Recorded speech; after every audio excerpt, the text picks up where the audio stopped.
Welcome to today's edition of the Rush 24/7 podcast. Let me posit just a thought, folks. I mean, just a think piece here to illustrate a point. What if the neo-Nazis and the white supremacists reorganized themselves and called themselves a religion?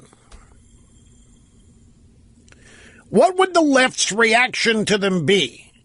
Because isn't that how these jihadists get away with it as far as the left is concerned? Well, it's a religion of peace. These people really are not. Every incident like this and the result and the reaction is predictable. We are not able to advance on any substantive way here to promote national security because of the identity politics and political correctness of the left. Greetings, folks. Great to have you. Rush Limbaugh and the EIB network here. 800-282-2882 if you want to be on the program. The email address, lrushbo@eibnet.us. Okay, so another jihadist is into the country, this time on something called the diversity visa program. You know when the diversity visa program started? I imagine there's been a lot of talk about this. I haven't spent a lot of time watching. Didn't watch any time last night. I've been studying the way cable news has been dealing with this morning. And everybody, of course, Trump is focusing on Schumer. And Schumer is saying it's silly to point out to this program. And the Democrats are saying it's a waste of time for Trump to be saying whatever he's saying about this. But I remember, I talked about Andy McCarthy yesterday, my good buddy. He had a book called The Grand Jihad some time ago, and I want to read to you a passage from it because I was reminded of it today when consuming all of this. Since the Bush 41 administration, the State Department has been running a diversity visa program, the very purpose of which is to promote immigration from countries whose citizens resist coming to the United States. In other words, we have a program that's designed to get people who don't want to come here to come here. What is the purpose of this? This is a direct assault on our culture. When we have a diversity visa program that seeks to get people from foreign countries who don't want to come here, which means they have no interest in assimilating, then that what you end up with is cultural disintegration. It is a harebrained scheme, and it was concocted by Ted Kennedy. Now, everybody's blaming Schumer, and he's got plenty of blame to bear in this.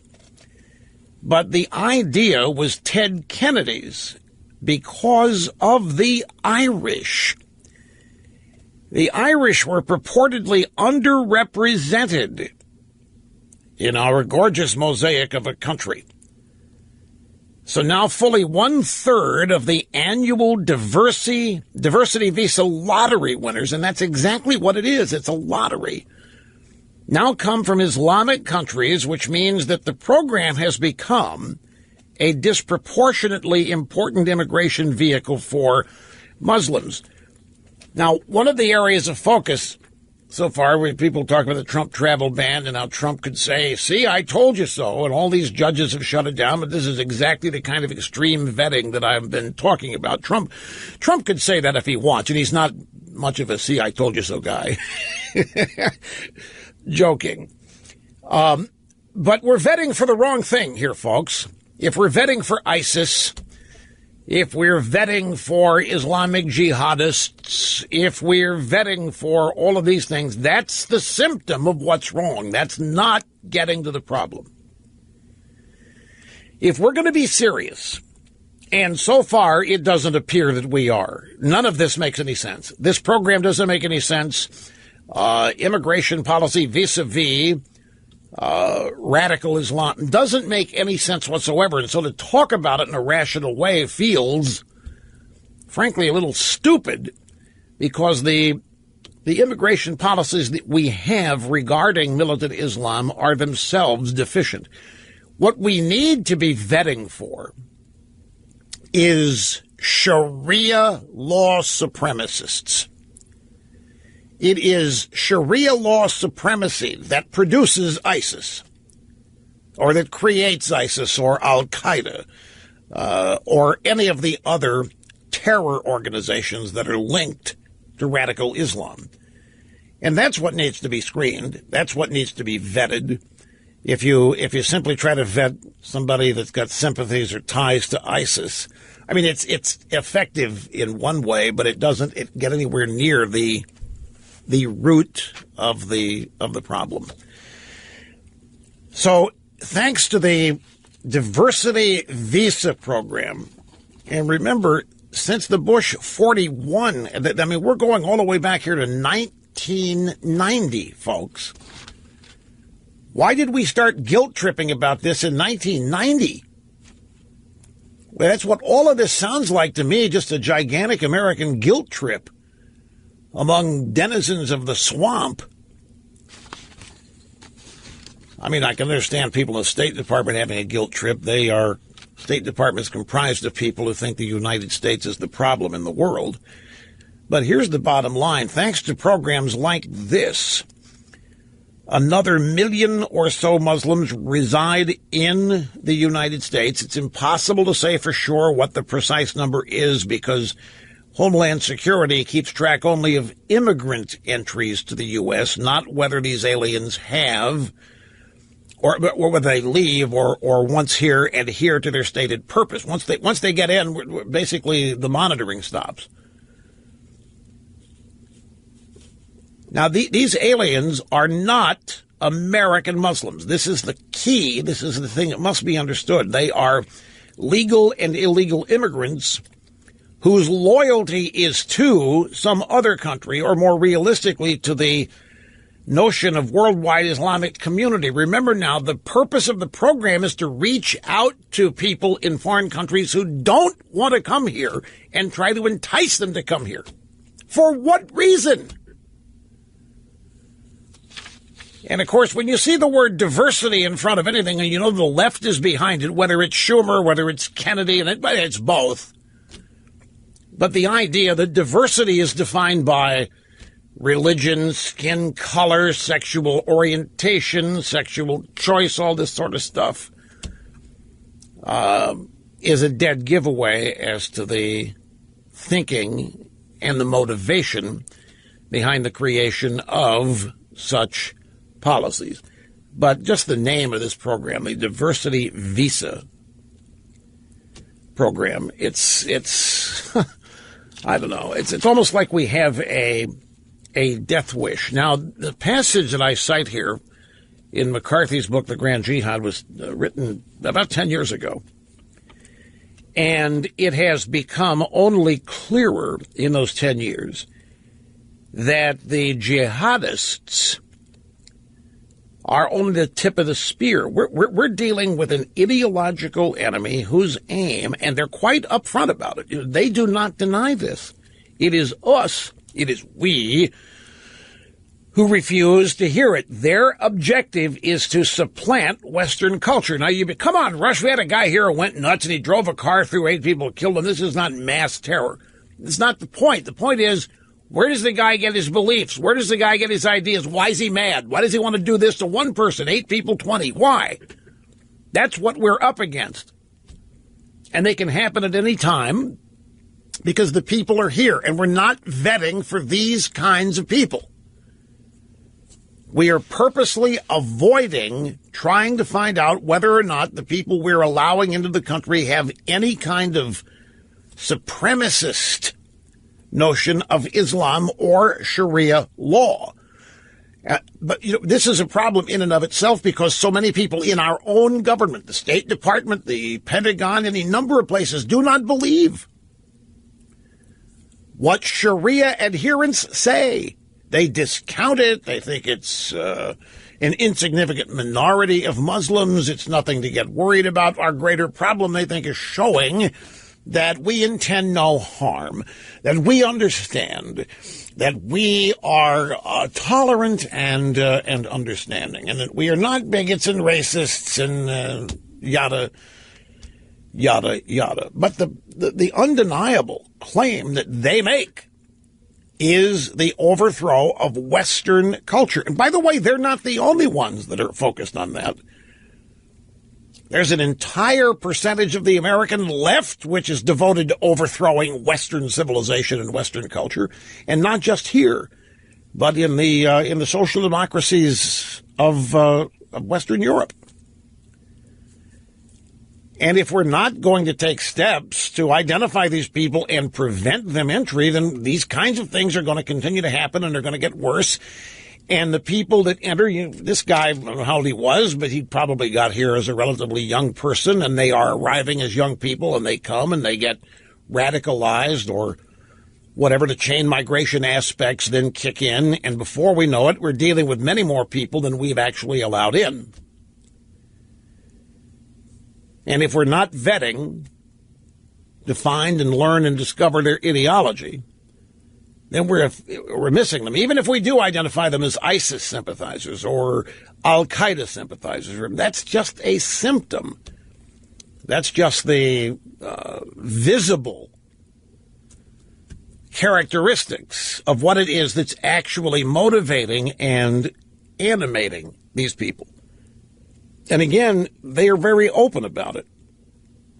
There's nothing stealth about it. They're very clear. We have chosen at the highest levels of our government for decades to just not believe it or not take it seriously or what have you.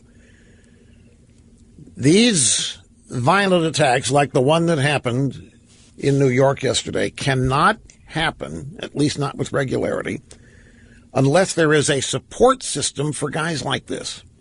This guy's not rogue. He may have acted alone, but he's got a support system. He's got some place with like-minded people. You might call them ideological enclaves. And they foster, they promote, they reward this kind of behavior, this kind of incitement, the recruitment, the training, and the moral support. And so we learn in the years leading up to yesterday's attack that this guy, this terrorist, ended up at the Omar Mosque in Paterson, New Jersey. Sharia supremacism's inroads have made the community the object of counterterrorism investigations for over a dozen years. We know about this mosque. That's where the guy ended up. That's where his support system was. That is his ideological enclave. But we're debating visa and refugee policy, and instead we need to be vetting for Sharia supremacy. And I know this is a minority view for a lot of people. It goes too far. It gets into an area where people are uncomfortable about it. But that is the problem. That is what we're up against. Put simply, we are allowing people into the country who want to tear it down. We're allowing people into the country who want to overthrow it. We're allowing people into the country who want to supplant our way of life with theirs. We're letting them in. Can I read to you how this was described? It's in Reuters. Let me find. I got a bunch of snacks here today. Here it is. Actually, it's in the Washington Examiner. Multiple people killed when truck drives down New York City bike path. Really, is that what happened? It reminds me of the old days where the SUV was blamed for killing people or driving off the top of a parking garage. The SUV had its own personality. It could drive itself around, and whatever damage that happened, the SUV did it. Multiple people killed when truck drives down New York City bike path. One person's in custody after driving down a bike path in Lower Manhattan on Tuesday afternoon and killing multiple people in what police are calling an act of terrorism, according to the NYPD. At least 8 people were killed, 12 people injured, according to police. 6 were confirmed dead on the scene, 2 pronounced dead at the hospital. Mayor de Blasio said that we know this action was intended to break our spirit, but we also know that New Yorkers are resilient, and our spirit will never be moved by an act of violence and an act meant to intimidate us. And by the way, the Halloween parade went on last night, and the local media in New York this was really brave of these people. They're not shut down their Halloween parade. They didn't let this shut them down. These are brave and courageous people, Halloween parade people. So we showed them. They couldn't stop the New York City Halloween parade in the Village. Police confirmed, listen to this next paragraph. Police confirmed a truck drove in a bike lane off the West Side Highway around 3:05 in the afternoon, hitting multiple people. The truck collided with a school bus at Chambers Street and injured 2 adults and 2 children on board. Now, if you just happen to be scanning the news and you don't know anything that happened, you still don't know what happened after you read this story. Diversity visa program. You know what this strangely reminded me of when I first heard? I didn't know about this till I got home yesterday after work. Remember that ad that's running in the Virginia governor's race where a bunch of Latino and Muslim children are running for their lives while a big, black, menacing pickup truck flying a Confederate flag tries to run them down? And as that ad progresses, a tight shot on the truck shows that it's got a Gillespie for Governor bumper sticker on it. And so the image is that people voting for Ed Gillespie for governor of Virginia, the Republican, have pickup trucks flying the Confederate flag, and they're out there trying to run down innocent Latino, Hispanic, and Muslim children. And that ad's, by the way, now been taken down. But isn't it interesting that something like that happened? And so you wonder, is there any correlation? Probably not, since the events happened so close together, but who can say for sure? In the last 15 years, we have admitted over 2 million people to the U.S., and mostly from Muslim countries via the diversity visa program. That doesn't count their parents and their aunts and uncles and cousins, anybody else who can forge documents, come in via chain migration, who then in turn invite their relatives and friends into the U.S. It's a quote-unquote great system. And wow, look at the diversity it's given us. Isn't it grateful? Look at all the diversity we have. So President Trump tweeted about this, zeroing in on Senator Chuck U. Schumer, who extolled the virtues of this program for years. Chuck U. Schumer on the Senate floor reacted to that. I've seen the tweets from President Trump. The contrast between President Bush's actions after 9/11 and President Trump's actions this morning could not be starker. President Trump, where is your leadership? I have always believed that immigration is good for America. President Trump, instead of politicizing and dividing America, which he always seems to do at times of national tragedy, should be bringing us together and focusing on the real solution, anti-terrorism funding, which he proposed to cut in his most recent budget. Instead of dividing, instead of politicizing, do something real. Senator Schumer, you own this guy. Senator Schumer, this guy is yours. He wouldn't be here if not for the bill you sponsored. Leadership? Deflecting blame from where it ought to be placed? Yourself? Clamor for leadership? It's November 1st, folks. That means, among many other things, I get to turn on my turtle lights. Sadly, what they have been called now, it's just the outdoor landscaping lights. We have to keep them off 8 months a year, so as not to distract sea turtles hatching from their eggs on the beach. But 4 months a year, local authorities graciously allow us to turn on our outside lights. I look forward to November 1st every year. And it'll probably be 3 months, not long from now, and they'll cut it down. And then they'll finally say, you can't ever turn them on because these turtles could hatch at any time. They just make it up. Anyway, welcome back. Great to have you. Rush Limbaugh here at 800-282-2882. Chuck Schumer is pathetic. Chuck Schumer politicizes every gun shooting, every gun event, every shooting. It doesn't take him 5 seconds. Politicizes every one. He'll go to the nearest camera or microphone or head to the floor of the United States Senate and politicize everything where a gun is involved.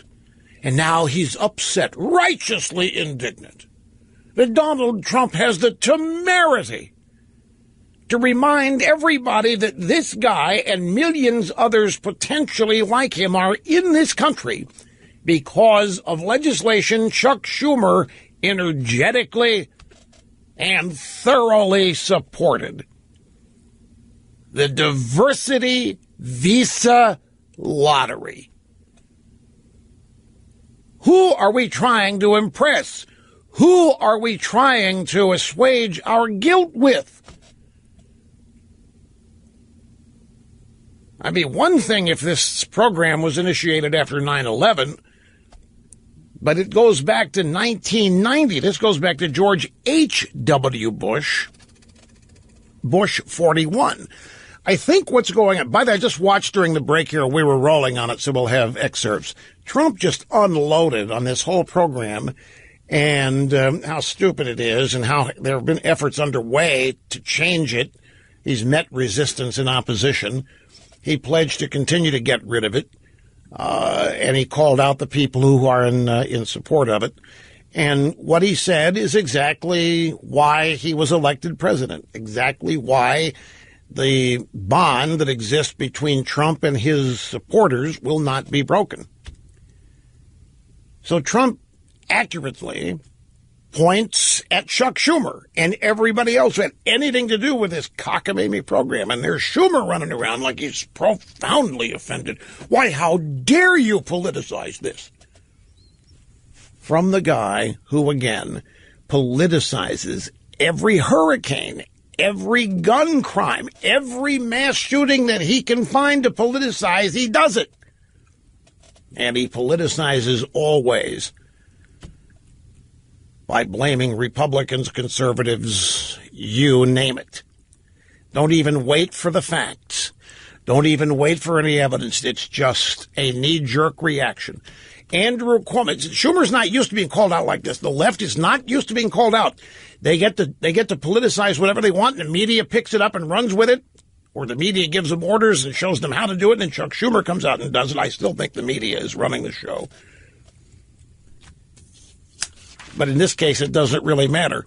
Trump fires back, and these people are not accustomed to being hit. So now Schumer goes, where is your leadership? You know, it's one thing. What do you think you're doing? You're not helping at all.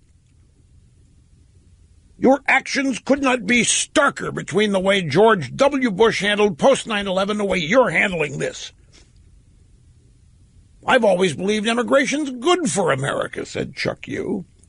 Trump, instead of politicizing and dividing, why don't you show some leadership and spend more money? Get creative with funding. Andrew Cuomo also upset. This is Fredo's older brother. He was upset during Q&A police headquarters today. A reporter said, what do you think of Trump's remarks about extreme vetting and what implications this will have for immigration policy? The president's tweets, I think, were not helpful. Really? I don't think they were factual. Really? I think they tended to point fingers and politicize the situation. Really? Is that right? He was referring back to a immigration policy that dealt with a lottery and blaming people who passed that immigration policy. His tweet wasn't even accurate as far as I'm concerned. That was a bipartisan law that was passed that had basically no relevance to the facts of this situation. What do you mean it has no relevance to the facts of this situation? What do you mean his tweets were not helpful? Maybe not helpful to you, maybe not helpful to Chuck Schumer, maybe not helpful to Democrats, because Democrats never get called out on this stuff. Again, I say, as I overwork and overuse the phrase, this is what pushing back looks like. I wonder, the media is obsessing over this. Did the media obsess over that ad that was run against Ed Gillespie? No, they didn't. If the media did anything, they supported the premise of that ad. That ad runs, and then this terror attack happens, and I'm telling you, the similarities are eerie.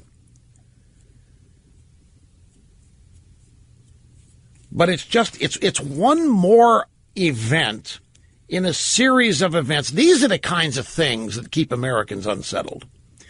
These are the kinds of things that keep happening. And after every event like this, we're told that we're going to get serious, or we're told that we're going to get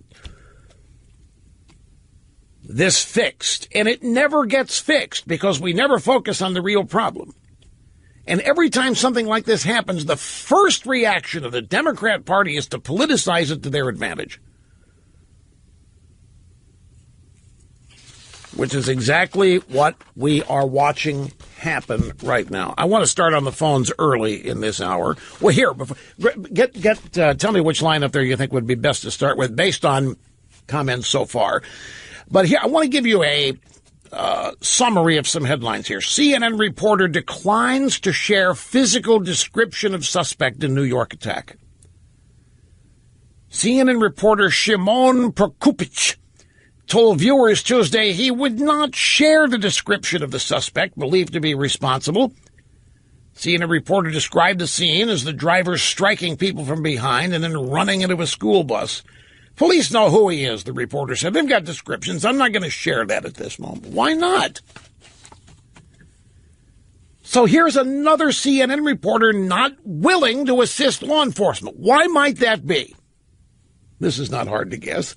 The CNN reporter recognized that this guy more than likely is a militant Islamist, and it's not politically correct to blame them ever. And so he, in good conscience, using every bit of training he's had in political correctness, I am above this. I'm a reporter. I can't choose sides. I'm not going to help the cops. The cops know. This reminds me of Bernard Shaw, a former CNN primetime anchor. And this is way back when CNN was the only cable news network running. Back in the first Gulf War, which was when we eradicated Saddam Hussein out of Kuwait. And we had a bombing run on the Al Rashid Hotel in Baghdad, where Bernard Shaw and his crew happened to be staying. So the United States military gave Bernard Shaw and his crew a heads up to get out of there because they were part of an attack. And Bernard Shaw and his crew got out of there. When Bernard Shaw and his crew got home, the U.S. military wanted to debrief them for any intelligence that might be useful that they had seen while they were in Baghdad. Bernard Shaw refused. As a journalist, the sacred principles of journalism that I live by prevent me from taking sides, said Bernard Shaw. I refuse to be debriefed by U.S. military. Really? I was back. Those are my naive days. Those are back in the days when I thought we were all in this together, whatever our domestic differences were. When Americans were at war, I actually thought we were all Americans. So I was shocked. I was stunned. I was mad, everything you could possibly be at Bernard Shaw. As a journalist, I can't choose sides. I kept saying, where do you think your freedom comes from, buddy? Where do you think your First Amendment rights as a journalist come from? Saddam Hussein write those rights for you, enshrined in the Iraqi Constitution. Where do you get them? What gives you the freedom to do what you do? In other words, the library of his freedoms, United States of America, Bernard Shaw saw no reason to choose sides. And now this CNN reporter declined to share a physical description of the suspect. Media outlets, this is the Daily Caller, media outlets bury Allahu Akbar in reports on New York City terror attack. The New York Times and other media outlets buried the phrase Allahu Akbar in reports on the man who carried out the deadly terror attack in New York City. The breaking banner of the New York Times website said the man yelled, "God is great," in Arabic. That's what they wrote. The same indirect reporting remained in a blurb on the New York Times homepage. Quote, the police said the driver shouted, "God is great," in Arabic and was shot and taken to a hospital. Ditto Washington Post. Ditto CNN chose not to mention the Islamic phrase on its homepage used by the driver. Allahu Akbar was not used. Over on CNN, Jake Tapper said that, Allahu Akbar is sometimes said under the most beautiful of circumstances.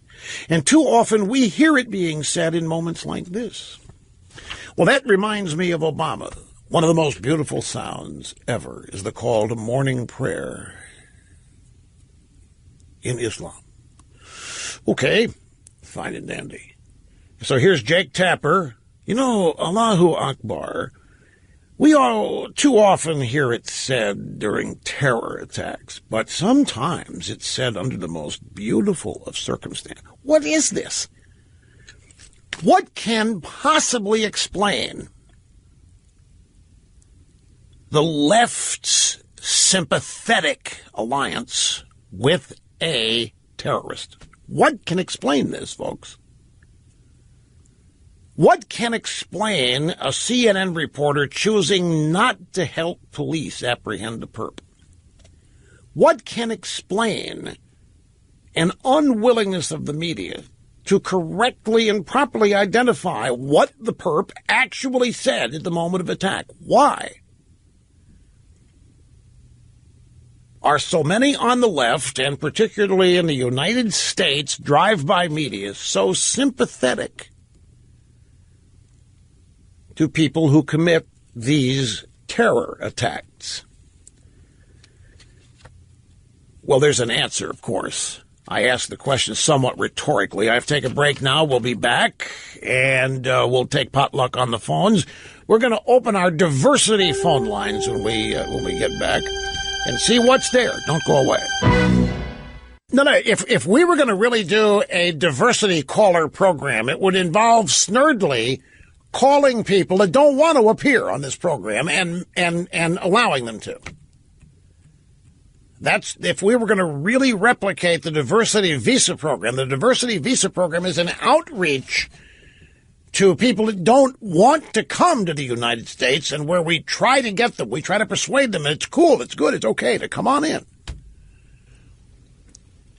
Well, yeah, but where are you going to get your database of people to call that don't want to be in the program? Practically everybody does want to be on this program. So finding some people that don't want to be, that's what you'd have to do. And then when they say, no, I don't want to be in the program, you got to come up with some reason that's akin to letting them come into the country and do terrorism. You'd have to give them some enticement to appear on the program, even though they don't want to appear. I mean, if we're to be letter perfect here in our bid. Back to the audio sound bites once more from Andrew Cuomo, the older brother of Fredo Cuomo, who's the morning anchor at CNN. It's on CBS this morning talking about the terror attack yesterday. Nora O'Donnell said, "What are we learning about the suspect?" This is every time. What are we learning about the suspect? Did he have any accomplices? The best evidence we have is that he was, quote unquote, a lone wolf model. No. There's no evidence now that it was part of a larger conspiracy, larger plot. A depraved coward, in my opinion, rented a truck, and we lost 8 people. Is that, Governor, is that really what you want to go with? A depraved coward, in your opinion, rented a truck, and we lost 8 people? The whole point is this guy has backup. He's got an entire community or neighborhood that gives him moral support, that buttresses him. He's not a lone wolf and a coward. That's the whole point of the diversity visa program. It's the whole point of the necessity being to vet for Sharia supremacists and prevent them from getting in.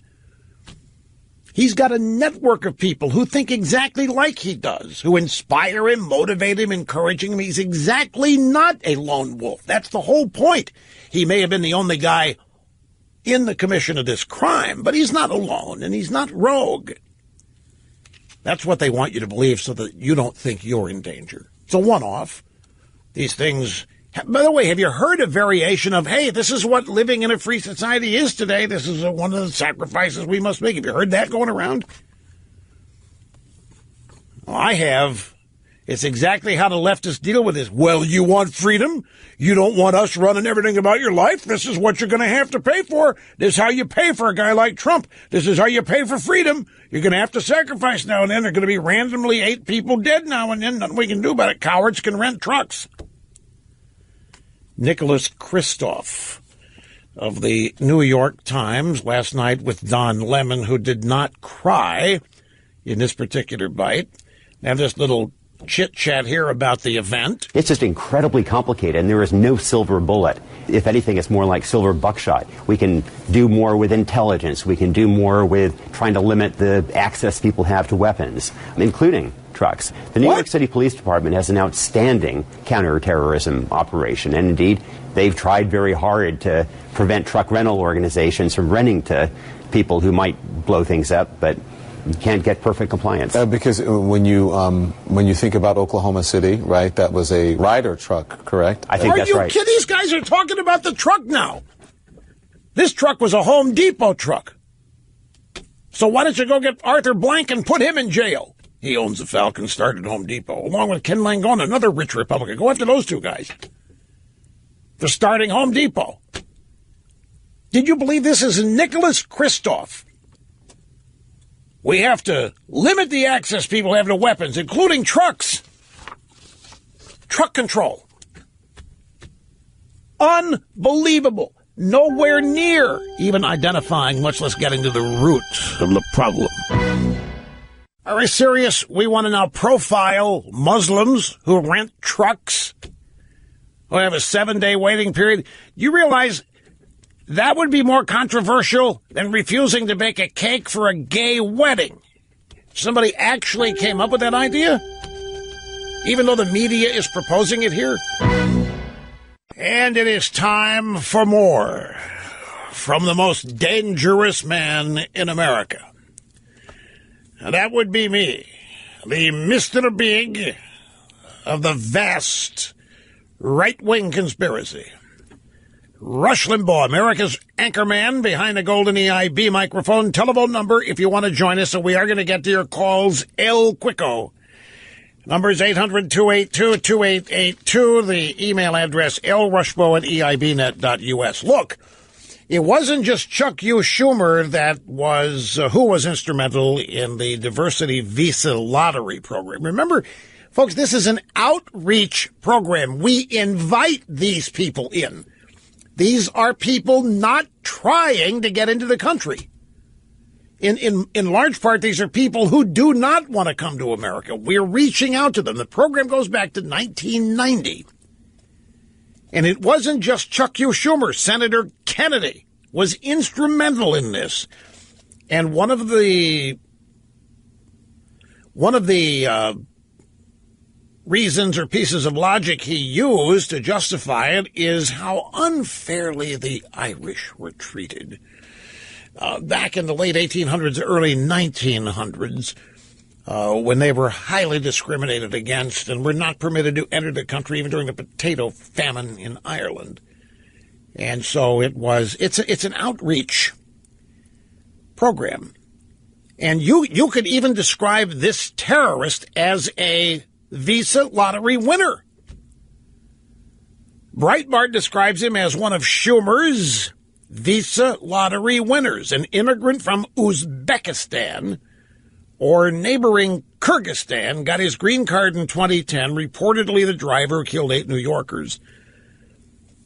When was the last time, when was the first time that you see anybody holding Democrats accountable for the policies and laws that they create? Hello, Donald Trump. This is why the swamp wants to get rid of him. You'll notice that story's been pushed off the front page for a while. You imagine the drive-bys letting that happen?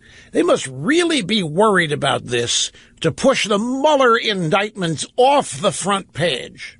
Figuratively speaking, of course, there aren't really many front pages anymore that anybody ever sees, but you know what I'm talking about. I have to think that if the drive-bys were not worried about this, that they would do everything they can, because how do they blame this on Republicans? How do they blame this on Trump?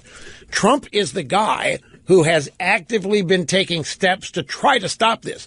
And it's been the Democrat Party and their judges that have done everything they can to stop Trump. The various travel bans, the efforts to limit the number of people, type people get into the country. That's all Trump. There's no way they can blame this on Trump. This guy's been here since what was it, 2010, so they can't even say this guy came in anger over Trump, which, don't doubt me, they would if they could. If they could sell the idea that this guy was so outraged at Trump winning the presidency and his anti-Muslim rhetoric that he made a beeline for America to come in here and commit acts of terrorism. If they could sell that, they would, but they can't because the guy predates Trump. This guy is here because of an invitation he got from the United States government, a policy that was created and engineered by Democrats, but there's Republican involvement too. I mean, it's George H.W. Bush administration when it happened. But Democrats just don't get pushback like this. Here's Trump pushing back, Breitbart echoing Trump. And the Mueller indictments are nowhere to be seen today. They're getting some scant mention here and there, but they've been totally swept off the lead news positions. Now, one of the reasons they know it's going to come back, they know it'll resurface, but normally they would sweep Mueller and his investigation aside if they could find a way to blame this latest top drawer news story on Trump and Republicans, but they can't. So I think what they're in the midst of here is damage control. Ever since the diversity visa program has been linked and connected to this. I mentioned I heard Trump about 40 minutes ago at the White House. This is prior to a cabinet meeting where he was pretty pointed in his comments. We have some sound bites, and here's the first. All of America is praying and grieving for the families who lost their precious loved ones. Our hearts break for them, and we pledge to renew our resolve in their memory. I am today starting the process of terminating the diversity lottery program. I'm going to ask Congress to immediately initiate work to get rid of this program. Diversity lottery. Sounds nice. It's not nice. It's not good. I don't even think it sounds good. Diversity is a buzzword to me now. When I hear diversity, I just hear liberalism. I hear Democrat Party, and I know it's nothing to do with diversity. If anything, their diversity program is intended to dilute. They use diversity to dilute and to disempower a majority they resent and despise. They're not really into diversity for the sake of the beautiful mosaic. They just say that. Their whole diversity ruse is nothing more than an attempt to water down or dilute. Here's the next Trump bite. We want to get rid of chain migration. This man that came in, or whatever you want to call him, brought in with him other people. Right. And he was the point of contact, the primary point of contact for, and this is preliminarily, 23 people that came in or potentially came in with him. And that's not acceptable. So we want to get rid of chain migration. Yeah, well, here's Andrew Cuomo, the older brother of Fredo, out there saying guy was a rogue. He rented a rogue truck. He drove the truck as a rogue terrorist. He's a one-off in every support group. There's nothing to see here. And that's dead wrong. The guy did have a support group. He did have comrades.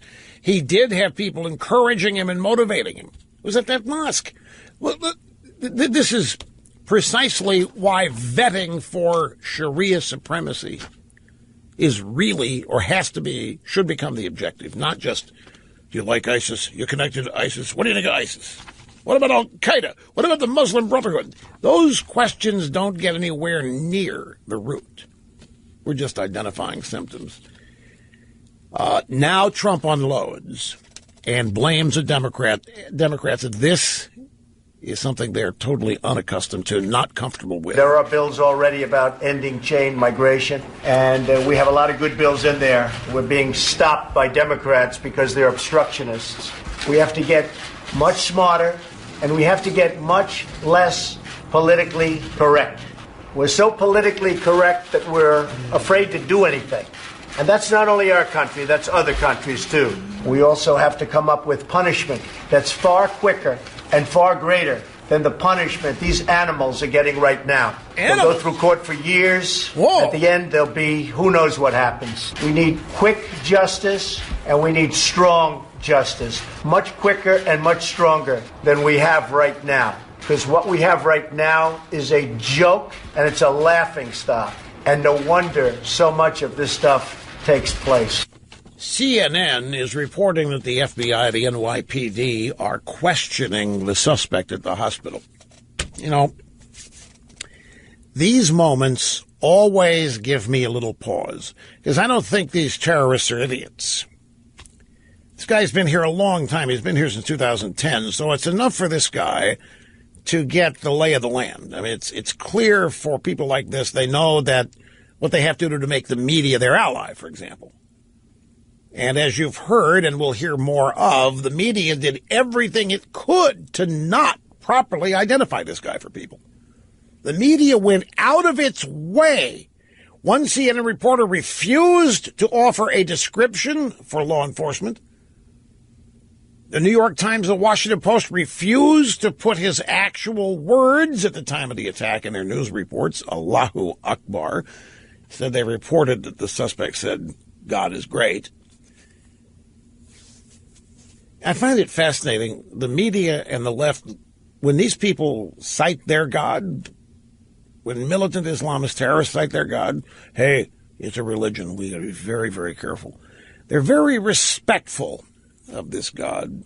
When conservatives and value voters and family values type people cite their God, they're laughed at, impugned, made fun of. But this guy, what if this guy in the hospital under questioning the NYPD and the FBI, what if he says, I was just fed up with all the sexual harassment that's been reported to be going on at Fox News? Or, I'm so sick and tired that Donald Trump is still president and I wish he would be impeached. Or, yeah, I did it because I'm so fed up with anti-Muslim bigotry coming from this administration. If this guy comes forth, and, you know, here's the danger. When I start making jokes about these people, sadly, too often I turn out to actually have been right. Well, this guy would never blame Harvey Weinstein. Sexual harassment. No. I know it sounds far-fetched, and I've made so many of these far-fetched sounding jokes before that actually come back and have a grain of truth in them. Here's the final Trump soundbite. I would certainly consider that, yes. I would certainly consider that. Send him to Gitmo. We don't want lotteries where the wrong people are in the lotteries. And guess what? Who are the suckers that get those people? And we want a merit-based system. And we do not want chain migration where somebody like him ultimately will be allowed to bring in many, many members of his family, and we don't want that. Okay, so Trump was pretty hard-hitting before a cabinet meeting in the White House today.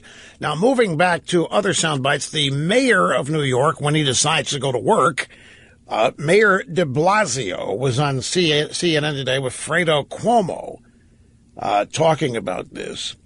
And Fredo said, now, you saw the president weighing in this morning, blaming the presence of this man for 7 years in this country for what they're calling an open border policy.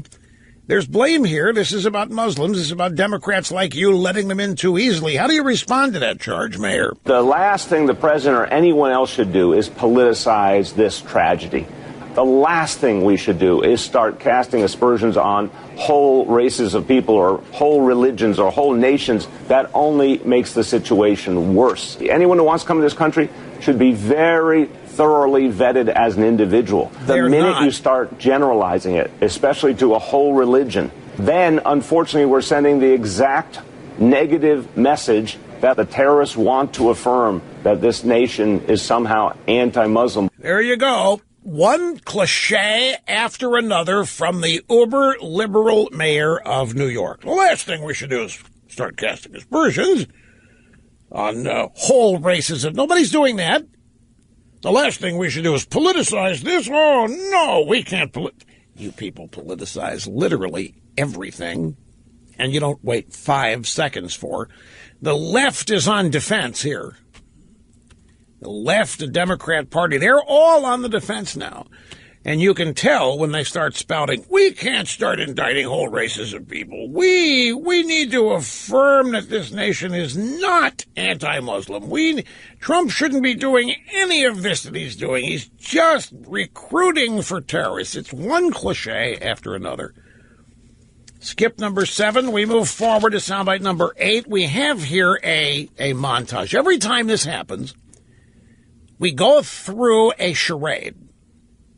The charade is that the drive-by media will do anything other than identify or admit that the terrorist is a Muslim. Listen to our montage. I'm going to go out on a limb here and say there's going to be a mix of mental health issues and maybe some perceived motivation. It could have been an American who was formerly Catholic 2 weeks ago, just as easily as it was a person from South Asia. Was it because today's Halloween? Suicide by cop. This was a man who, suicide by cop. We may find that this is just an isolated young man, saddened. It's impossible to get into the mind of these people. As an Uzbeki, why would he have an animus toward the United States? A good question. Why would he have an animus toward the United States? It's not that he's Uzbeki, Chris. Is that he is a Muslim Islamist supremacist, a Sharia supremacist. Bob Baer, it's impossible to get into the mind of these people. These are the same people that want to go out and authorize psychologists that have never treated Trump to tell us what makes Trump tick. Well, it's impossible to get into the mind of these people. Really? Why, you're inside Donald Trump's head every day. In fact, I think it's Trump that's living rent-free in all these people's brains, but just my take. But you notice, could be just a rogue, Halloween party, suicide by cop. It could have been an American who was formerly Catholic 2 weeks ago and just got disgruntled with the Pope. Really?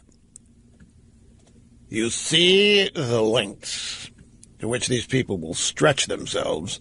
Why?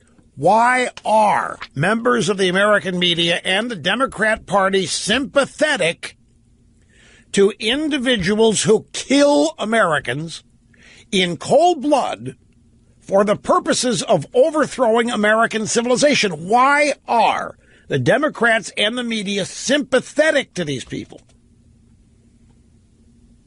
Here's Jake Tapper. I read his quote earlier, but here he is last night on his show on CNN, The Lead, with Jake Tapper. They heard the driver yelling, Allahu Akbar, during this incident, which is now leading authorities to believe that this is as a result, that this is now a terrorism case.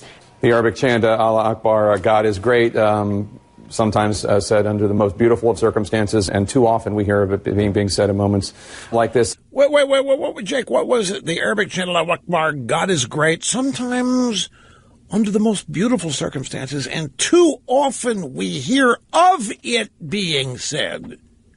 We didn't hear of it we heard it. Nobody told us he said. People heard him say it, Jake. It's just a shame, because most of the time it can be beautiful, but too often we hear of it being said in moments like this. Sad. It's sad the guy had to identify. It's sad the guy had to tell us who he is. Now we can't cover it up. Ah, damn. It's a bad news day for us. Okay, I want to head to the phones, as promised, and we start with Scott in Worcester, Massachusetts. Hi, you're on the EIB network. Hello. Hello, Mr. Limbaugh. Muslims are being horribly maligned and slandered by American media, and as a result there is a frenzy of anti-Muslim bigotry and hatred in the United States.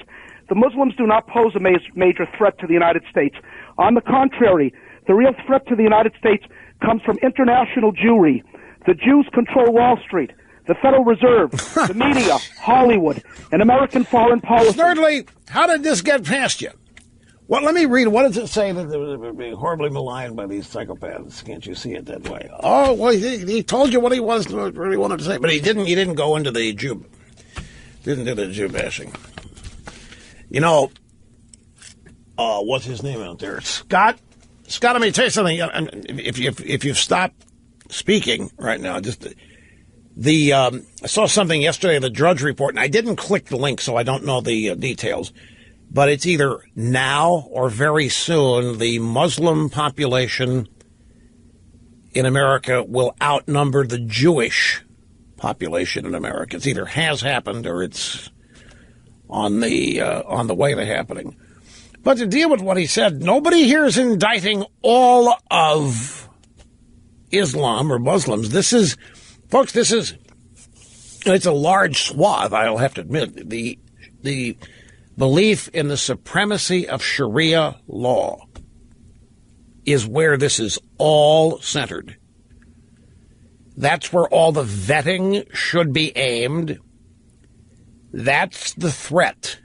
Islam in and of itself is not, but the idea of supremacy, Sharia law supremacy, that is and should be, it's not, it should be the target of our vetting. That does pose a problem. And as they continue to migrate to America and expand their numbers, the problem gets exponentially larger at the same time. Back here in just a second. Diversity is not a problem. We are the most diverse country on the planet, folks. We do not have a diversity problem here. What has happened is that a policy that it's rooted in cockamamie political correctness has become a vehicle for terror. Diversity is not a problem in our country. Yet, what do we have? We have a diversity visa lottery program. America doesn't have a diversity problem. You know what our problem is? The problem we have is an assimilation problem, not a diversity problem. We have a vetting problem, not a systemic bigotry problem. But here's the American left. America is inherently not good. America is originally flawed. America is unfair, discriminatory, and mean. America is punitive. America has systemic racism. America has systemic bigotry, says the left, says the media, says the Democrat Party. And as such, we need diversity outreach programs. And so the left concocts relationships with people all over the world who do not like the United States. That's the commonality. That's where common ground exists. What does the left have with militant Islam? Problems with America. What does the left have with any other nation, communist nations that don't like America? A shared belief system that America is the problem in the world. So in their eyes, we have systemic bigotry, and the only fix for this is diversity. A handout to people that otherwise would be unwelcome in the United States because of our bigotry and our own supremacy. So instead of a merit-based system that seeks out the best and brightest to advance the American ideal as founded, to advance the greatness of American culture, we have a feel-good, politically correct program seeking people who have no intention or motivation to assimilate into American culture. In fact, this program reaches out to people who do not wish to be Americans. Don't ask me to explain the logic of it, because there isn't any. The diversity visa program reaches out to people who have a problem with American culture and welcomes them in, gives them an advantage in getting in. There, no other country that I know of actively seeks to weaken its culture. I don't know of a single other country on earth that has policies that are designed to dilute and water down its culture and its greatness. But we do.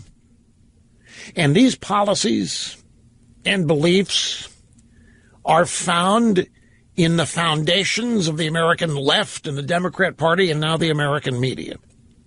Between open borders and a government-led aversion to assimilation. That's right, our own government works to thwart assimilation. America as founded is not sustainable under these circumstances, folks, which I think is the idea.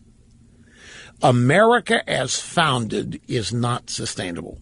Not when we devise policies that specifically undermine the unique aspects of American culture that have created this unique, great place. And the fact that it isn't sustainable is the point. It's why Donald Trump is despised. It's why Donald Trump is an obstacle. Donald Trump is an obstacle to the dilution of America. Donald Trump is an obstacle to the watering down of America. Donald Trump is an obstacle to the globalization of the United States. Donald Trump stands in the way, and his voters stand in the way of the watering down of American values, which includes America's borders, which includes a rule of law, and includes the Constitution itself. We are openly inviting people who do not believe in the Constitution to come into our country. We are openly inviting people who believe in the supremacy of Sharia law into our country. And we are not promoting American greatness to them. We are not inviting them in and hoping that they will assimilate. We're inviting them in and standing aside as they engage. When politically correct policy becomes a vehicle for terror, Islamic or otherwise, there should be universal agreement to end that policy. We should be reacting politically to everything the left does, because everything they do is political. We need to react to everything they do as it is being politicized. It's the only way people are going to learn who they are. It's the only way people are going to finally figure out that the reasons they're nervous and uncomfortable and not at ease is because of a particular way of thinking in this country found on the left and in the Democrat Party. There should be universal agreement to end any policy that ends up becoming a vehicle for terror. It'd be like discovering an ingredient in a product linked to cancer or an ingredient in a product linked to any other illness. You eliminate it. You take it off the market. You don't sell it. You fix it. But you certainly don't ignore it because you might offend a supplier. You get rid of it. People should be vetted as vigorously as what we consume is vetted. Mindlessly absorbing external poisons, which is what we're doing, isn't sustainable. If our government was as concerned about importing terrorists as it is about Americans consuming carcinogens, we would all be a lot safer.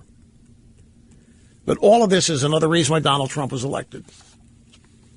Because majorities of people are fed up with what appears on the surface to be the dumbest and stupidest policies a country could have if its intent is to thrive and prosper. Here is Doug in Savannah. I'm glad you waited, sir. You're next on the Rush Limbaugh program. Hi. Rush, it's an honor to speak with you after listening to you for 27-plus years. Thank you, sir. For what you do. Thank you very much. You're right on the money about Chuck Schumer. Remember 8 months ago when President Trump tried to restrict immigration from certain countries, and Chuck Schumer came out talking with his crocodile tears about how sad he was and that Lady Liberty was crying because these immigrants wouldn't be allowed to enter the country. Right. So where are Senator Schumer's tears today for these people that were killed in his home state by this Muslim terrorist? Well, his tears are for himself and for the supposed words of Donald Trump. But you zero in on something else that's happened. I just remembered you talk about Schumer and his tears, his crocodile tears over Trump's immigration policy. Remember how the left at the time cited the poem that's on the pedestal, the Statue of Liberty, and assumed that it was immigration policy when it isn't. The Statue of Liberty has nothing to do with immigration, and the poem by Emma Lazarus has nothing to do with immigration, and the poem and the pedestal have nothing to do with the statue. The poem and the pedestal are a result of a fundraising effort, but have nothing to do. They were not originally part of the Statue of Liberty, which came to us from France. And yet the left has now conflated the Statue of Liberty, the Emma Lazarus poem, with our immigration policy. And what is it? Give us your tired, give us your poor, give us your hungry, give us your thirsty. And there's the statue welcoming everybody in. Of course, the statue, you know what direction the statue faces? Do you know where Lady Liberty is pointing? That she's not waving people in. The statue is not waving people in.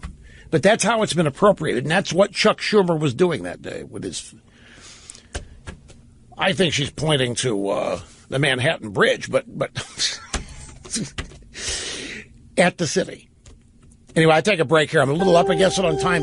Quick timeout. We'll be right back after this. Don't go away. I've done a quick perusal of some blogs, not tech blogs, some standard, ordinary, everyday news blogs. You know what I'm finding out there? There are a few, I don't know if it's a lot yet, but there are a few conservative blogs who are saying that Trump is wrong to politicize this, just as we say it's wrong for the left to try to politicize, say, the Las Vegas shooting or any other mass shooting.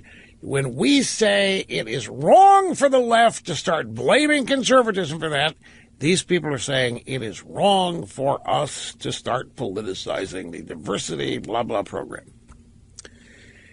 That's another reason why Trump was elected. It's exactly another reason why Donald Trump was elected. The left can politicize all they want, and we can criticize it. But then when we politicize, our own side says, no, we can't, because you accuse them, you criticize them for politicizing. So they get away with it and shaping minds with it, and we don't. In the meantime, this whole thing is political. That diversity visa program is a political program. What do you mean we can't politicize it by criticizing it? And any program that would tend to fix our vetting program would likewise be political. It's a political problem that we have because it's a political problem created by political people. This stupid diversity lottery, an outreach to people that do not want to come to the country, is a political act. What else would it be? It's a statute, Mr. Limbaugh. It's legislation. It's an act of Congress. Right. You think that doesn't happen in politics?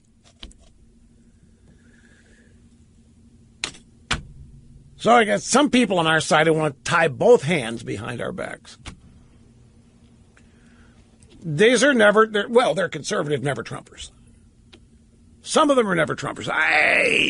I'm not sure about all of them. Some might be never-Trumper 1 or 2 degrees removed. Some might be original never-Trumpers, not quite as never-Trumper now.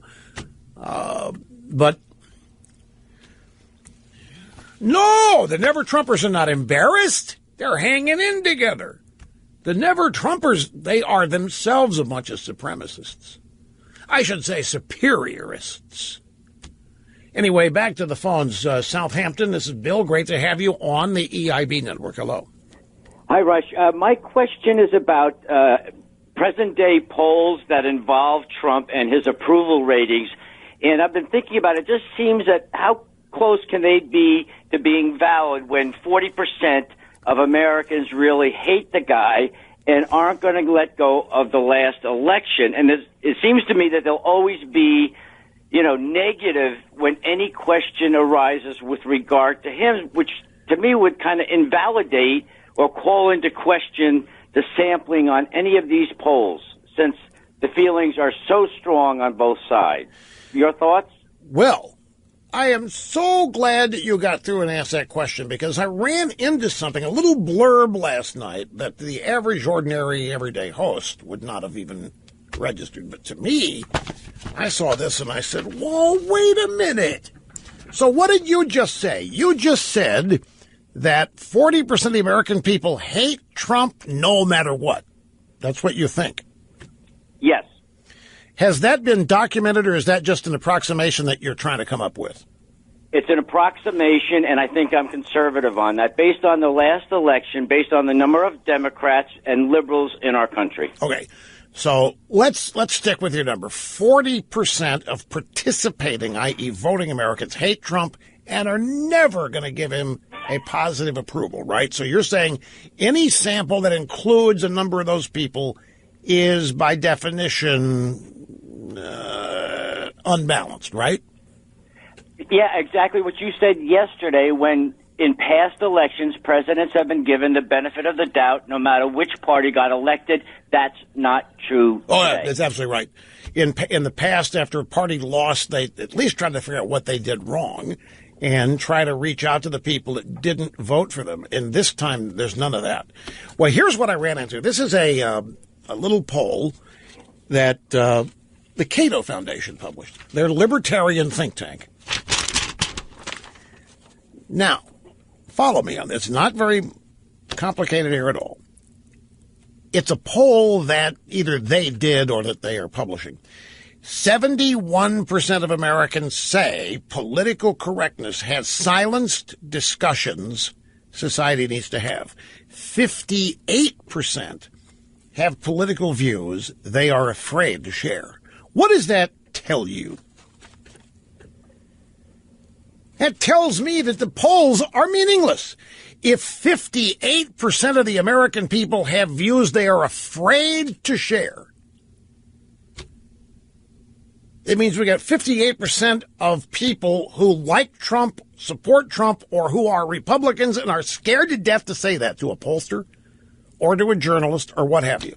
So what that tells me is that any poll that purports to tell us Trump's approval, popularity is somewhat meaningless, because so many of the people who are supportive of Trump and like Trump are apparently afraid to say so.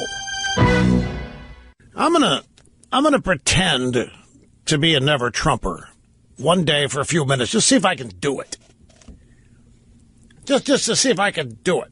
By the way, CNN reporting on the terrorist murderer. New York City suspect pleasant and a peacemaker, according to residents who knew him. He was very friendly, almost like a little brother. Very pleasant and a peacemaker, says CNN. What are we supposed to... What are they trying to do? Hi, how are you? Welcome back. Now, folks, there's all kinds of other stuff out there, so I'm going to... A couple of more things on the terror attack, and I'm moving on. We've been thorough. We've been concise. We've gotten in there. We got it. And now we're going to get out. Nobody shortchanged. 800-282-2882 if you want to be on the program. Ladies and gentlemen, there is nothing that angers the left more than turning their own tactics on them.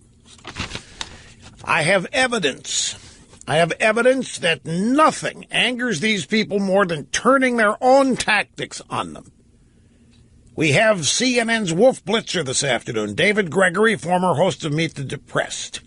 Gloria Borger, CNN chief political analyst.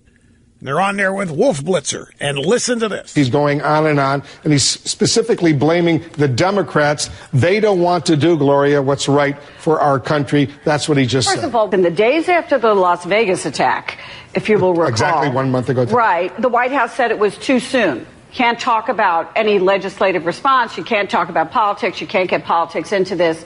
And here we are, the president now, one day after this attack, blaming the Democrats. Come on. This isn't politics. Don't you love it? Come on. Come on. This isn't politics. This is politics. It was a piece of legislation sponsored by Teddy Kennedy and Chuck Schumer to reach out to people who do not want to come to America. You know what? If you wanted to really politicize this, we would point out that once again we had a terrorist stopped by a good guy with a gun. If we really wanted to politicize this, we would point out that it was an NYPD officer, gutsy, courageous, and brave, that shut this down with a gun. The good guy was once again an off-duty cop and not a member of Black Lives Matter or some such thing. If we really wanted to politicize this. And what about this? We have here a diversity visa program. What could be more ridiculous? And it is Democrat Party thinking. Oh, man, I love it when these people have their tactics turned on them, and they do not like it. They're not used to it. This is precisely why they hate Trump and why they're not going to stop trying to get rid of him. What if instead of having, well, put it this way, what if we went out and found people who didn't want guns and gave them guns? We just do a lottery. We'll call it diversity lottery, gun diversity lottery. We get hold of people that don't want a gun, haven't ever tried to get one, and we give them one to try to show them the virtues, to try to welcome them into the club and the universe of gun ownership. And then we turn them loose. We turn them loose in America. We call it the Diversity of Gun Ownership Program. Think the left would like that? What do you think, Mr. Snerdley? Would the left like that? The Diversity Gun Ownership Program. We reach out to people who don't have guns and don't want guns, and we give them one. In fact, we deliver the gun to what kind do you want? AK, AR-15, Glock 19? What do you want? We'll bring it to you. We take it to them and we leave. We turn them loose. I ask you, what's the difference? You think that kind of diversity would be appreciated? You think that kind of diversity program be applauded? You think they would politically attack that diversity program? Hell, yes, they would. With their heart and soul. Exactly right. Here, Wolf Blitzer, he's going on and on. He's specifically blaming the Democrats, as though, Wolf, you've never blamed the Republicans for anything to do with guns. Gregory, the former host of Meet the Depressed, it was his turn to get in on this. Didn't take long for the president to get very, very political in the aftermath of this, the worst terror attack, the deadliest terror attack in New York City since 9/11. Look, this is stupid. I mean, this back and forth is stupid. We've just had a tragedy. We had another terrorist attack. What we need is leadership from both parties and from Washington. This is stupid. This is stupid. we had a terror attack at Fort Hood. And you people, Mr. Gregory, and everybody else try to tell us it was workplace violence. Didn't take long for the president. Very, very political. Worst terror attacks is 9/11. He turns into political.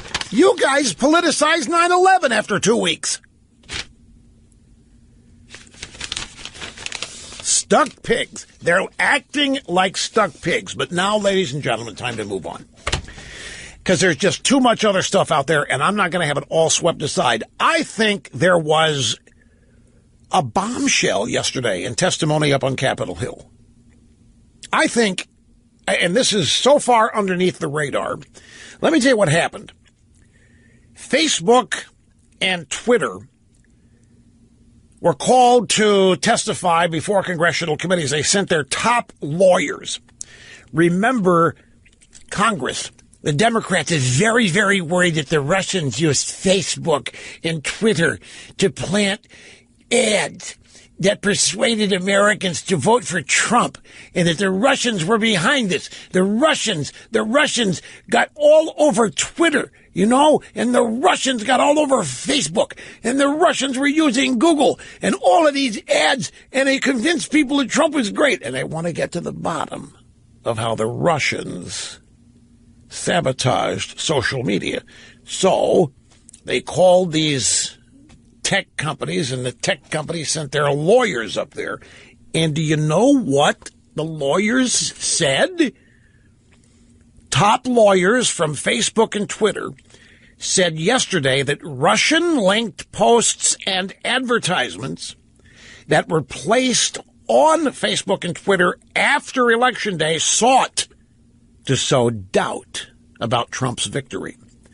Facebook General Counsel Colin Stretch told a Senate Judiciary panel that content generated by a Russian troll farm known as the Internet Research Agency after November 8th centered on fomenting discord about the validity of Trump's election. Now, folks, that is 180 degrees out of phase with what the conventional thinking is. The conventional thinking is that the Russians wanted Trump to be elected. They were scared to death or whatever of Hillary, and they wanted Trump because Trump's an idiot, Trump's a boob, Trump's blackmailable, whatever the reasons that we've been given. So Facebook and Twitter, what they're trying to do now is explain why the vast majority of the ads and retweets the Russians were supposed to be behind occurred after the election, not before, and that those ads attempted to undermine Trump, not promote him. This, to me, is bombshell.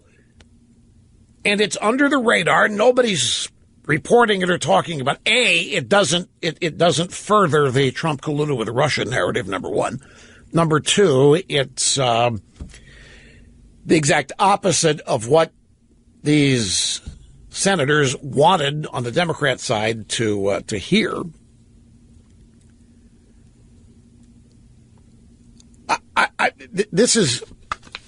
It's so odd to have these guys up there saying that Russian ads appeared after the election. It looks to me like they went to great pains to not have to admit that the Russians were trying to undermine Trump until they had to. This is the exact opposite of what everybody has been led to believe. This is actually an amazing bombshell that completely, well, on the surface, it undermines the Trump-Russia collusion narrative.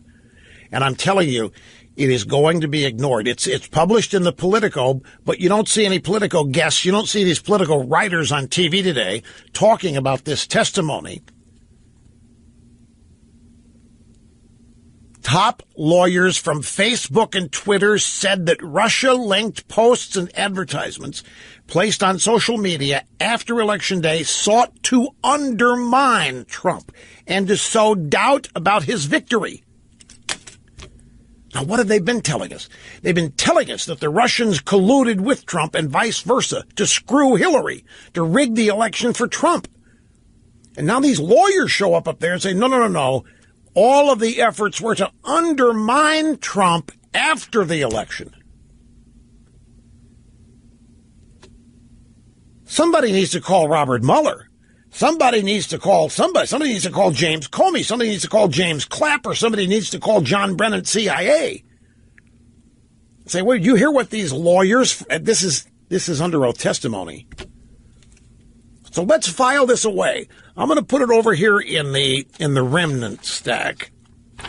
And I'm going to keep it aside. I just want to see how long, if ever, it takes this one to surface. And try this headline. Papa John's blames the NFL for hurting pizza sales. It's a Bloomberg story.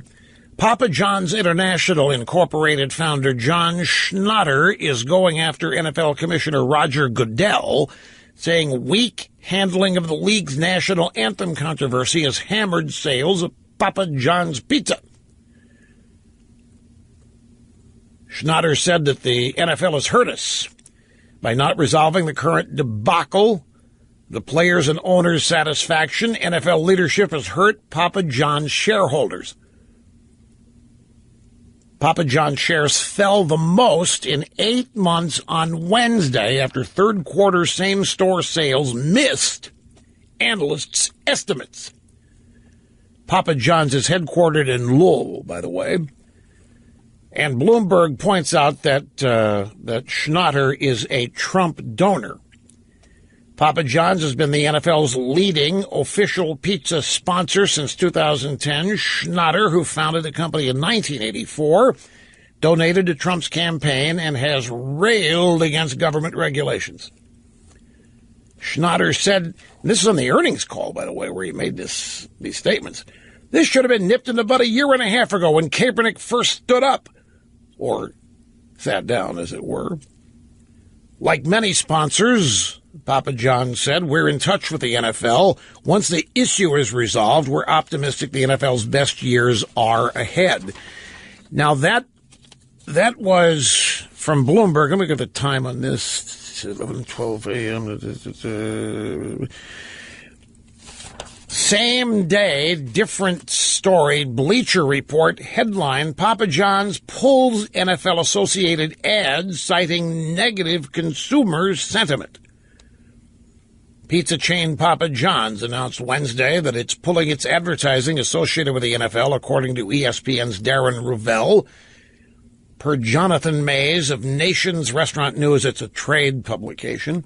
Papa John's founder John Schnatter said sales are down due to negative consumer sentiment regarding the company's relationship with the NFL.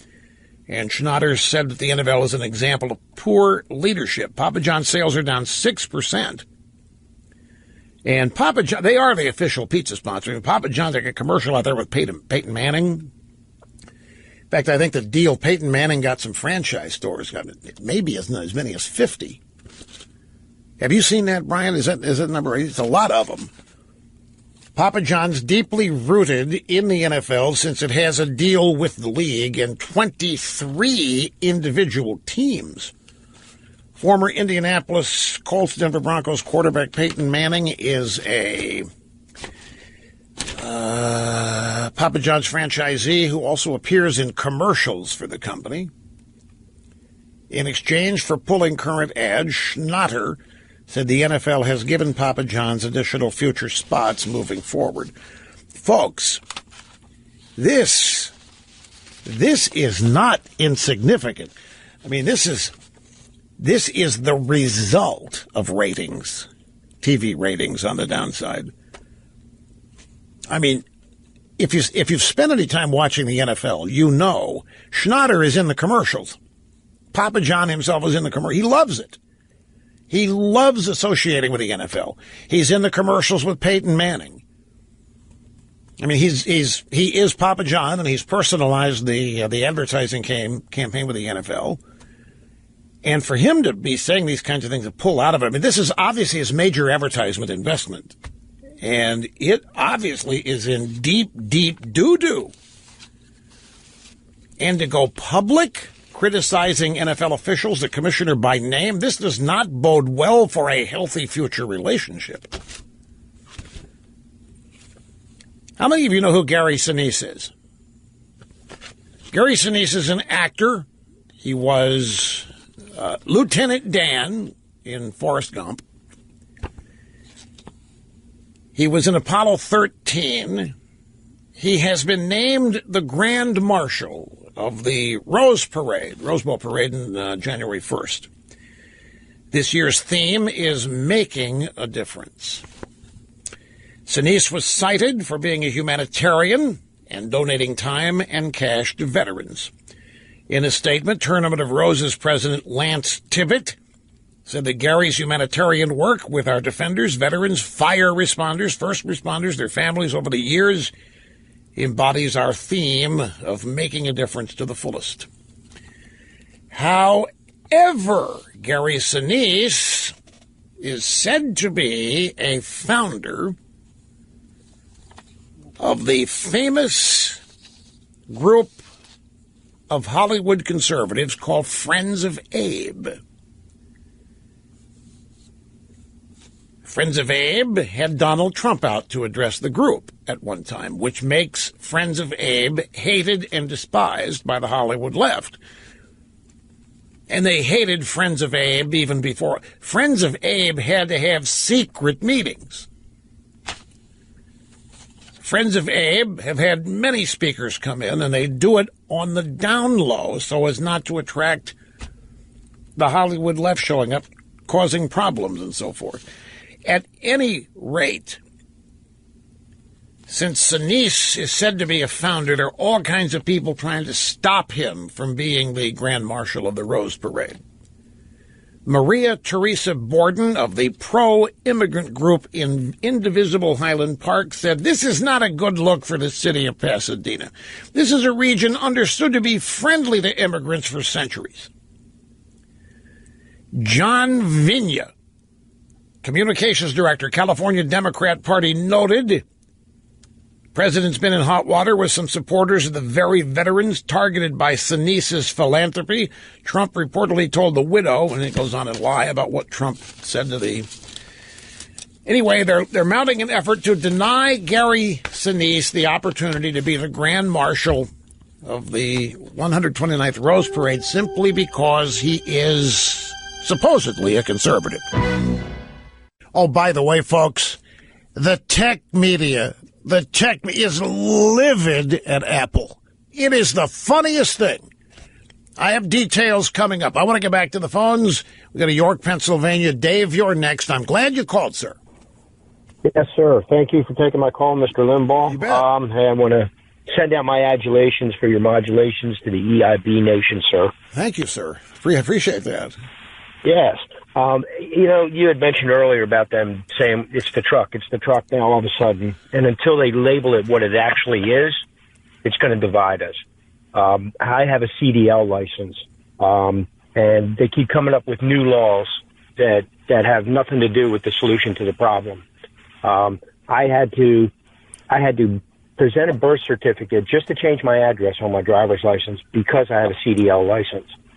They said the birth certificate was not good enough, but you have to take the birth certificate to the state for them to issue a certificate that says that you have a valid birth certificate. We have to take a social security card here in Florida for this. Well, why is it these people, terrorists and criminals, okay, and it's just like the gun laws, they're not following the laws. So the people that are abiding by the laws are the ones that have to jump through all these hoops. Right. But this guy just went out and he rented a truck from Arthur Blank and Ken Langone. Home Depot. I'm just invoking their names because I'm getting giddy here. But this is a good point. Some more audio sound bites here. CNN got heckled last night when they were covering the terrorist event. Anderson Cooper was out there, and he was speaking with investigative reporter Michael Weiss about the terror attack in Manhattan, and they were interrupted by a heckler. How likely is it that there could be a video, kind of a martyrdom video, which is what we saw in the Charlie Hebdo attacks? I mean, some of the attacks in Europe that we've seen, there have been that. I was just going to say that if he did make contact with ISIS, they will have instructed him not to just leave a note. CNN is fake news. CNN is fake. It unnerves them. Believe it or not, you would think that they would let criticism like this roll off their backs. They don't care about it. It bugs them. You know why it bugs them? Because Trump started it. They hate fake news. They hate being labeled or accused of it. But they are. See, that's the thing. It hurts because it is. Now, I mentioned to you this bombshell. I have to have the audio. I want you to hear this. This, to me, again, top lawyers from Facebook and Twitter testified before a congressional committee that Russia-linked posts and advertisements placed on Facebook, Twitter, and so forth after Election Day sought to undermine Trump's victory, to delegitimize it. What makes this bombshell is that up till now, everybody, including Facebook and Twitter, has tried to lead us to believe that Trump was colluding with Russia and that Russia was buying ads to try to convince people to vote against Hillary. And in fact, everything is the exact opposite. Russia was arranging for ads to run on these networks after the election, promoting the idea that Trump had colluded, that he had cheated. They were undermining him. And here's the actual testimony from one of the lawyers, Colin Stretch. This is the Senate Judiciary Subcommittee on Crime and Terrorism, a hearing on social media and Russian meddling in the election. Colin Stretch, the Vice President General Counsel for Facebook, testifying.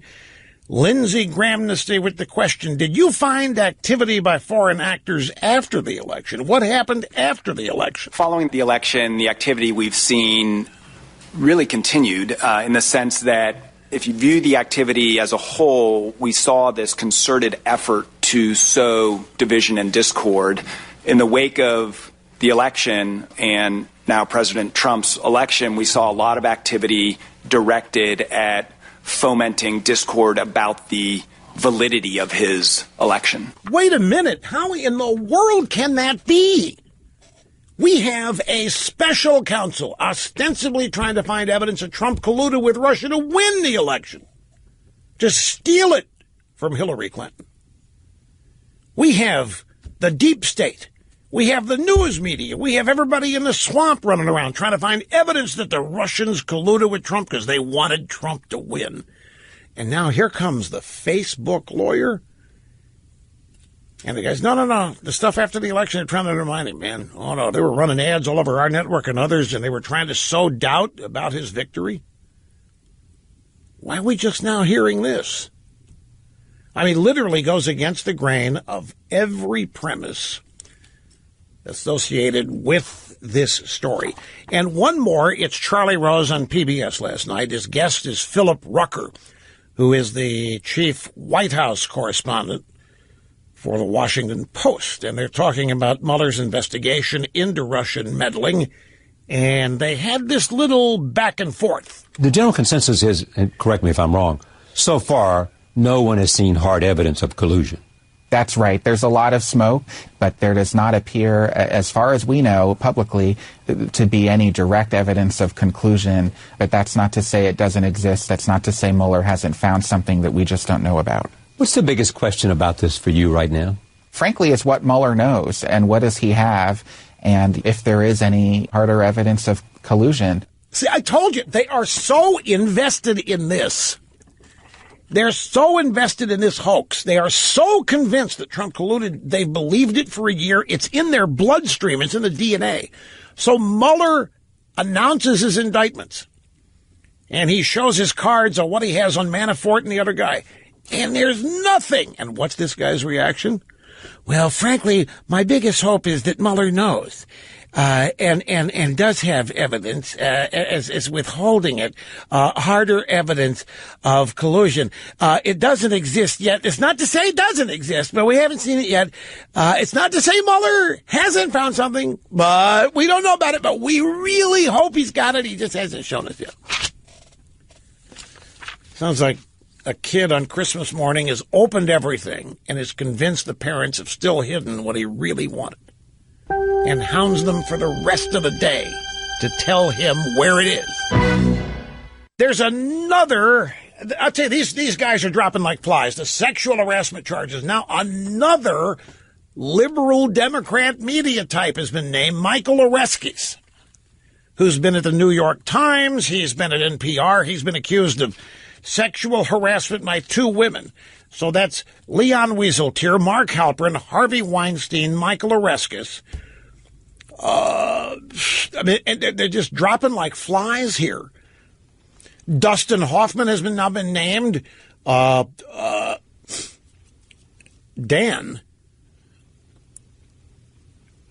Yeah, six women. That's why I told me so stupid. Other actors are coming out, and Dustin Hoffman has been named. Look, it's apparently it's a cesspool out there. No, it's not Dan Ratner. You're thinking it's Brett Ratner. Brett Ratner, who is Brett Ratner. And now the New Republic publisher, Hamilton Fish, suspended for harassment allegations. It seems like it's been a way of life out there for these liberal guys. Michael Oreskes, NPR senior editor, used to be at the New York Times. They're all over the place here. Hollywood Reporter, panic hits Hollywood and media elite. Which harasser will be outed next? Now they've shut down House of Cards because of Spacey. And other guys are coming forward about Spacey, what he does to them at bars. Like grabs them, like in the Access Hollywood video. I, again, will say, I have never been happier to live what I guess is considered a very boring life compared to these clowns. So many of them in media, so many of them in movies, entertainment, Hollywood, and so forth, where there is a defined power structure. Dan, in the Villages, Florida, great to have you, sir. How are you doing? Yeah, hi, Rush. Good. I'm interested in getting an opinion from you. I totally agree with the statement you made earlier about the Trump administration being an obstacle to the left agenda. Yeah. My only concern is that it's a temporary obstacle as long as that administration is in place. But I don't know of anyone on the right that's strong enough to continue with his agenda. So I'd like to get your opinion on what do you foresee happening after the Trump administration, especially when the left regains control of the White House. Well, this is why they're trying to get rid of him. This is why they're actively pursuing impeachment. And by the way, folks, about Mueller, I just want to say again what I've said a couple of times. Mueller is not strictly searching for evidence that Trump colluded. What this is one of the many steps that they hope will result in the impeachment of Trump. If they can find anything before Trump even declared he was going to run for office. Right now, there aren't any Republicans that seem to want to pick up the Trump mantle. That's going to take some more time. It's going to take some more Trump victories. That's a great question, and we will delve into that further tomorrow, plus this Apple news. This is fantastic, but I'm out of time today. Seventh game of the World Series tonight. The Dodgers and the Astros. It is a great World Series, and it's really creating great TV ratings. We'll see you tomorrow, folks. Have a great rest of the day.